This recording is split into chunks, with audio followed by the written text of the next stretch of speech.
Здравствуйте, друзья! 10 заблуждений об истории США.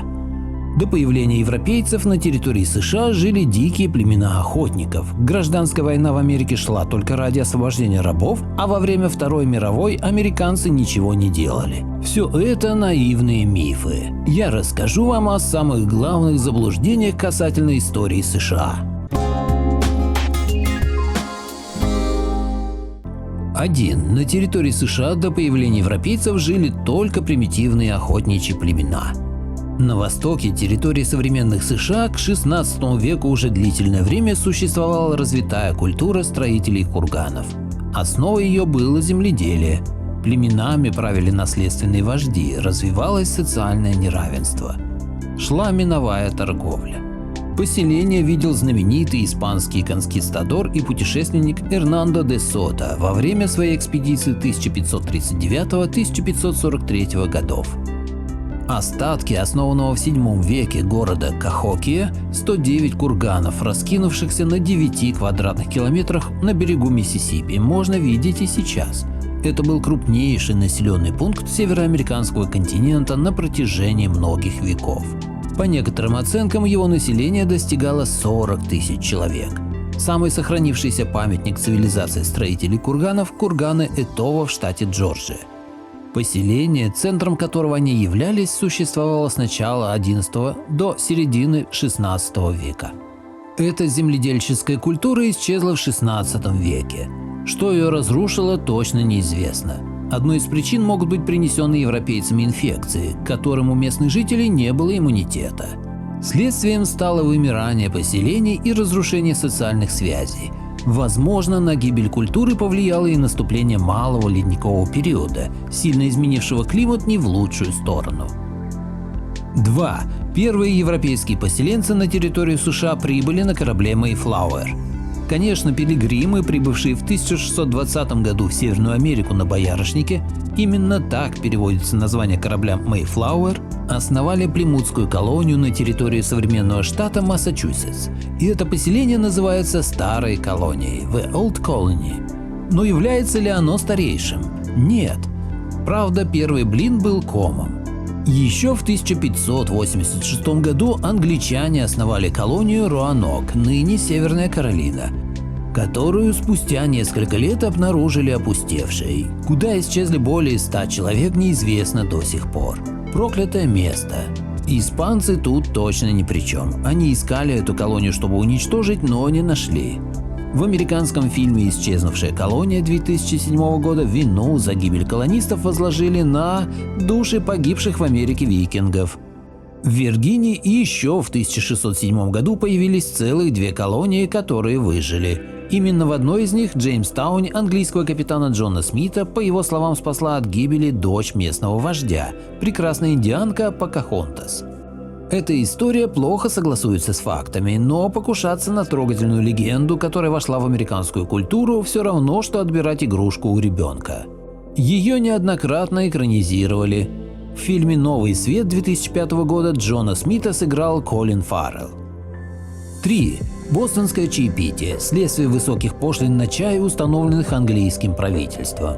Бостонское чаепитие 1773 года – это перформанс американских колонистов. Они вырядились индейцами и разукрасили свои лица. Видимо, чтобы англичане приняли их за аборигенов, откопавших томагавки и вышедших на тропу войны. Однако, в отличие от индейцев, их интересовали не огненная вода, скальп англичан и прочий лут.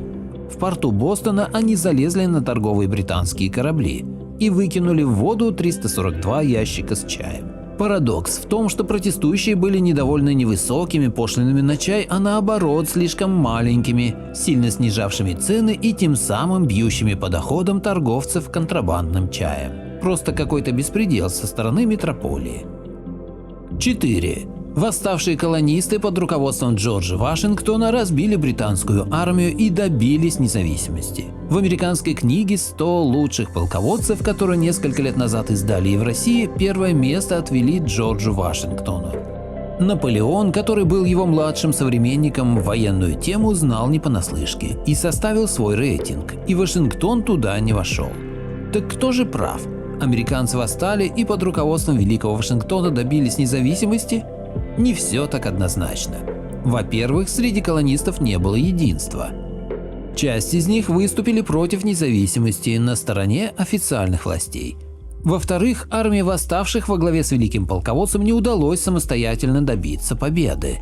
А два неудачных вторжения в Канаду с попыткой ее освободить настроили против повстанцев население этой колонии. Залогом победы стало то, что в 1778 году на стороне восставших выступила Франция, а в 1779 году – Испания. Британские силы оказались скованными на множестве фронтов – в Вест-Индии, на Минорке, Гибралтаре и других местах. Париж поквитался за горькое поражение в Семилетней войне. В Северную Америку прибыли французские войска. Благодаря этому в войне удалось достичь перелома. Французский флот одержал победу в Чесапикском заливе. Как следствие, армия британского генерала Чарльза Корнуоллиса, блокированная союзниками, капитулировала в 1781 году при Йорктауне. Шах и мат. 5. В США была только одна гражданская война 1861-1865. Вооруженных конфликтов в Северной Америке было несколько на самом деле.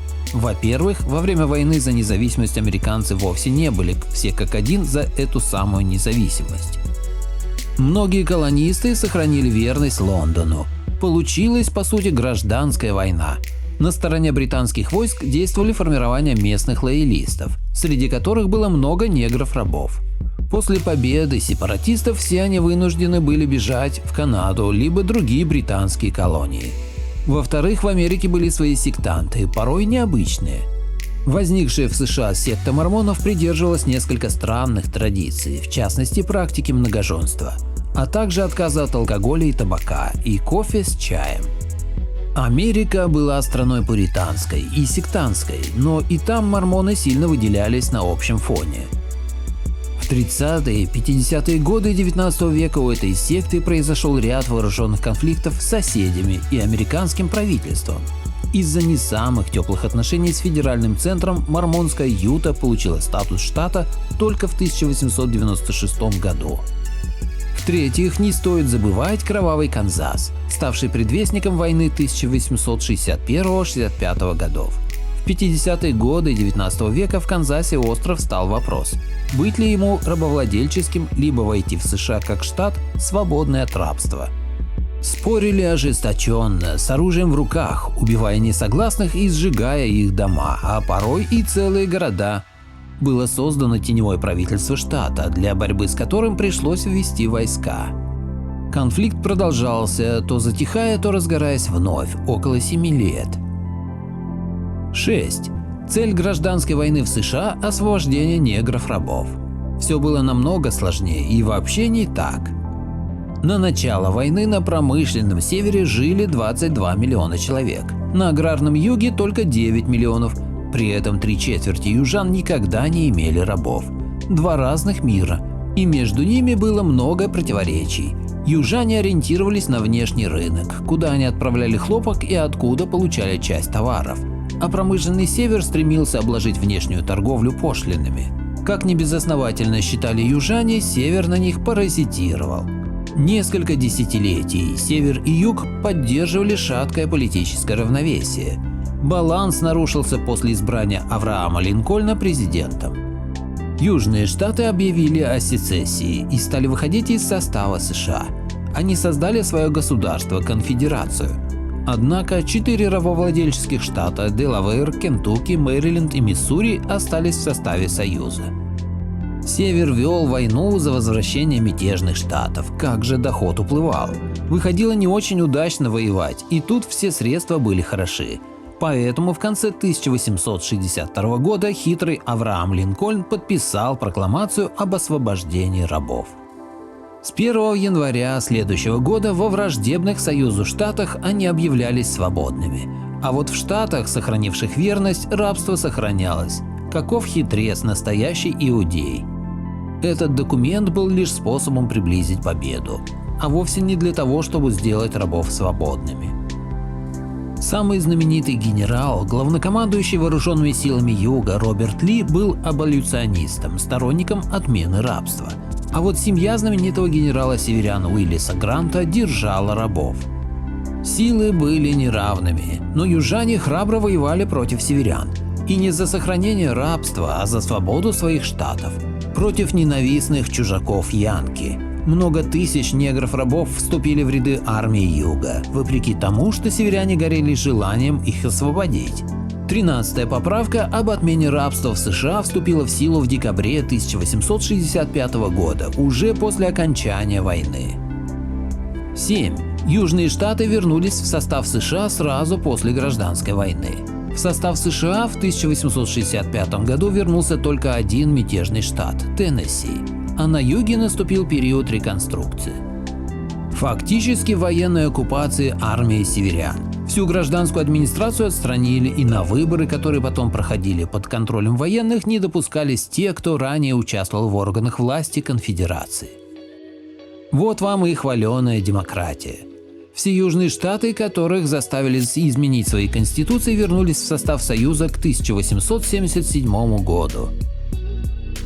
8. Из Великой депрессии Америку вывел новый курс Рузвельта. США очень сильно пострадали от Великой депрессии 1929-1933 годов. Этот кризис привел к экономической катастрофе, массовому падению производства, банкротствам банков, росту безработицы и голоду. Но вывел страну из кризиса не новый курс Франклина Рузвельта и даже не отмена сухого закона. Программы Рузвельта по спасению страны терпели неудачу. Они были лишь дальнейшим развитием мер, предпринятых еще предыдущим президентом Гербертом Гувером. Страна вновь погрузилась в рецессию в 1937 году, а вывести США из кризиса помогла Вторая мировая война, вызвавшая массовые закупки техники и вооружения. Кому война, а кому мать родная. Кризис по-разному затронул страны. Так Великобритания даже смогла захватить лидерство в мировой торговле, утраченное в годы Первой мировой.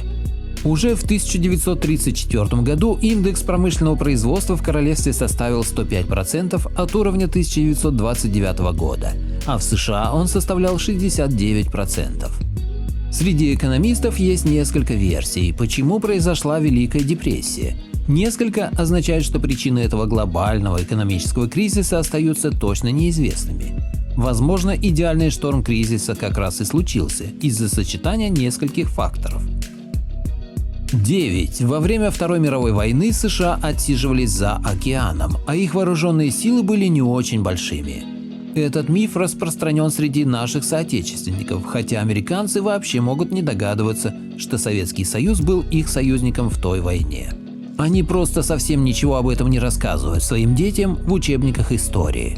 Конечно, боевые действия на Советско-Германском фронте по своему масштабу и ожесточенности были несравнимы с другими театрами военных действий, где принимали участие американцы. И в годы Второй мировой войны Америка за победу заплатила цену несравнимо меньшую, чем Советский Союз. Потери вооруженных сил США убитыми, ранеными и пленными составили примерно 1,2 миллиона человек. К 1945 году вооруженные силы США насчитывали почти 12 миллионов человек. На начало 1945 года в сухопутных войсках США было около 8 миллионов человек, а еще почти 4 миллиона приходились на флот, авиацию и корпус морской пехоты. В Европе и на Средиземном море к началу 1945 года находились 3,3 миллиона американских военнослужащих. Вооруженные силы СССР в начале 1945 года насчитывали 11,3 миллиона человек, то есть численно даже уступали американским. 10. Американский президент не может занимать пост более 8 лет. Действительно, согласно 22 поправке к Конституции США, человек может занимать пост президента не более 2 сроков. Однако максимально возможное пребывание на посту президента США – 10 лет. Еще до 2 лет он может досиживать, если вице-президент занимает президентское кресло в случае смерти либо отставки президента, согласно 25 поправке. То есть, если пост, который занимает президент, сейчас внезапно освободится, то нынешний вице досидит до конца этого срока и сможет избираться еще только 1 раз. А если кресло освободится после января, то он досидит до конца срока и сможет баллотироваться и избираться еще дважды. Явно есть смысл подождать. Автор статьи Михаил Поликарпов. Благодарю всех, кто подписался на мой канал и смотрит мои видео. Ссылка на статью в описании. Поделитесь моим видео в соцсетях с родными, друзьями и знакомыми. Люди имеют право знать все точки зрения. Всем спасибо за внимание, буду рад вас видеть на своем канале снова.